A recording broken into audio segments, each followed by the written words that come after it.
Assalamu alaikum. Welcome to my channel Femina Cooking Lifestyle. Today recipe Chettinad பால் பணியாரம்.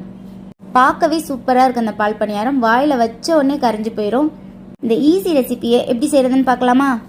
ஒரு பாத்திரம் எடுத்துட்டு அரை கப் பச்சரிசி, அரை கப் உளுந்து எடுத்துருக்கேன். இதை 3 தாட்டி நல்லா வாஷ் பண்ணிட்டு ஒரு 2 மணி நேரம் இதை ஊற வச்சு எடுத்துக்கோங்க. இந்த மாதிரி நல்லா ஊறி இருக்கணும். இப்போ ஒரு மிக்சர் ஜார் எடுத்துட்டு எல்லாத்தையுமே இதில் சேர்த்துட்டு கொஞ்சமாக உப்பு சேர்த்துக்கோங்க, கொஞ்சமாக தண்ணி சேர்த்துக்கோங்க. இப்போ இதை நைஸாக அரைச்சி இந்த மாதிரி எடுத்துக்கலாம்.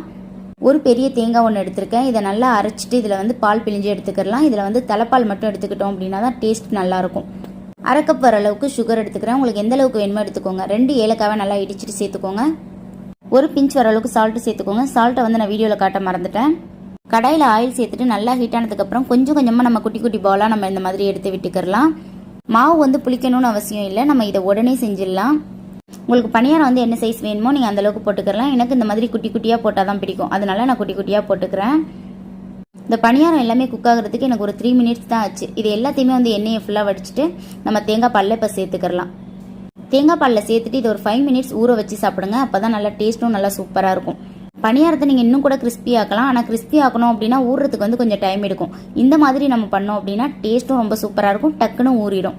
அவ்வளோதான், செட்டிநாடு பால் பணியாரம் ரெடி. தேங்காய் பாலோடு சேர்த்து இந்த பணியாரத்தை சாப்பிட்றப்போ அவ்வளோ ஒரு டேஸ்டியாக இருக்கும். கண்டிப்பாக நீங்களும் வீட்டில் ட்ரை பண்ணி பாருங்கள்.